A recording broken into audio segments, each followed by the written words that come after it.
We're back in the war room. I'm Congressman Matt Gaetz. Stephen K. Bannon is on assignment. One thing I know about this town, they come for the fighters, and they are coming for George Santos like nothing I've seen in quite some time. I could ask you what it's like to be an embattled congressman, but I kind of know a little bit about that scene. Matt Gaetz is on Steve Bannon's show, and apparently he knows about being an embattled congressman.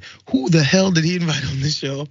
George Santos. I guess maybe it's for the clicks, maybe it's for the ratings, maybe it's for all that, but it definitely can't be to make any sense or maybe to even launder this guy's image. As we talked about earlier this week, there is a whole group of Republicans that have ganged up on him and are kicking this guy all over the place, saying he needs to leave Congress now. So of course, Matt Gaetz there to protect him. He allowed Santos to talk about how he's such an honest man, and he comes from a humble background, if you're willing to believe it. Let's watch. You have admitted embellishing your resume. You've acknowledged it. You've apologized for it. Some have said that you shouldn't be seated on committees for it. I would offer that if we didn't seat people on committees who embellish their resume running for Congress, we probably wouldn't be able to make quorum in any of those committees. Do you now have a sense of the committees you want to serve on, the type of work you want to do? I came to DC without really any preconceived notions of what committees to serve, but whether what I can give to the American people. Whatever committee I'm given, whether it's, I don't know, science and technology or education and labor or whatever committee is thrown my way, I will deliver 110% because that's what I know how to do. I'm going to outwork any of the pundits and talking heads that are out there saying that I should resign, that I'm unfit for office. The reality is, and the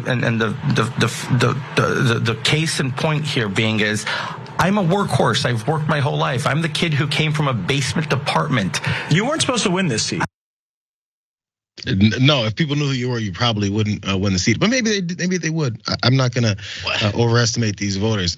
So, by the way, he goes through all the things he's done in his life. I've worked hard. I could serve on any committee at all. Whatever you throw at me, I've done. I don't know what it is yet. As soon as you tell me, I'll tell you that I've done it, and then I'm willing to qualify to be on that particular committee. It's like he's continuing to do the same thing, as if people don't know who he is, and well, actually, we don't know who he is.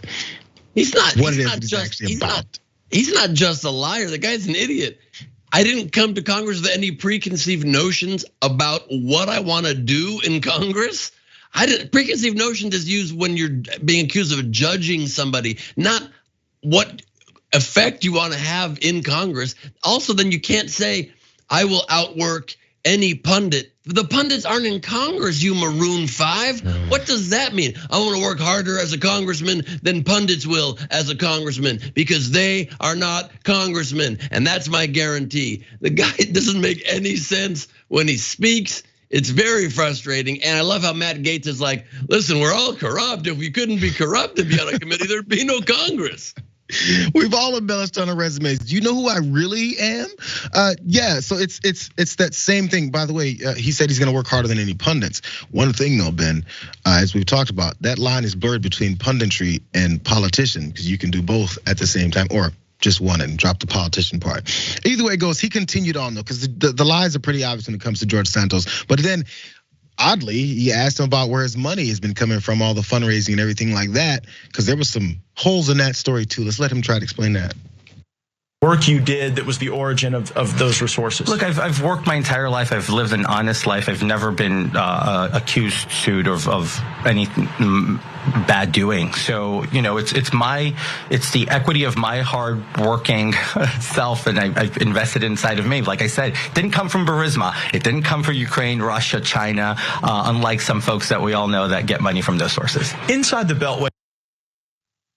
It didn't come from Burisma. I can throw out a couple other taglines and trigger points, and you guys will totally forget about anything that's happened. The problem is with this guy is if you let him keep talking, he will continue to lie. I mean, it just seems this way, Ben. I think you might get a kick out of this last clip here because this is research. Wait, please, before you go to last clip, he doesn't even speak in sentences. He said, it came out of the hard work that invested inside of me. Nothing in that sentence makes any sense. That invested inside of me is the inside of his body, a stock market. What does that mean? And then he says, I haven't been accused of any wrongdoings. He even lies about the fact that he lies and has been caught in his lies. I've never been caught in lies. And that's one thing you can take to the bank with George Santos. I have 100 times just in a few weeks? Fair enough. The point is, I've got investment bankers inside of my belly, and I promise you, they don't take fees, and they're really nice dudes, and they're slowly digesting in my stomach. What? He knows he just has to say anything. He's trying really hard. Kind of like how he did here. I wanted to show this last thing. I think this is a little bit fun. This is resurfaced about his approach to how he comes up with the things he says. This may be why, Ben, he doesn't make much sense in that last one. Let's watch this. Zimmerman, name one of your favorite family traditions. Oh my goodness. Well, my nephews and I, my brother and sister-in-law and I get together in our sweats. It begins with delicatessen, it goes into Haagen-Dazs is always a staple, usually popcorn as well. Mr. Santos, your favorite family tradition. Our favorite family tradition is just family time. It's sweatpants, pints of Haagen-Dazs all over the place. And You're agreeing something. We try. It's the best ice cream in the world. I mean, it's something, someone said it 30 seconds ago, so I said it too.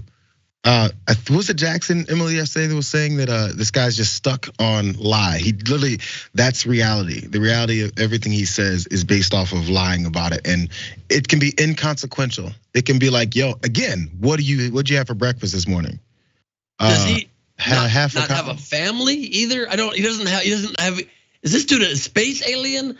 I don't have experience of family. I too wear sweatpants and eat Haagen-Dazs ice cream. I mean, what a strange dude. And I came to this conclusion last night while wearing sweatpants and eating Haagen-Dazs, by the way, Jayar. Very nice. Really? Was it with family as well? With my family, sitting around.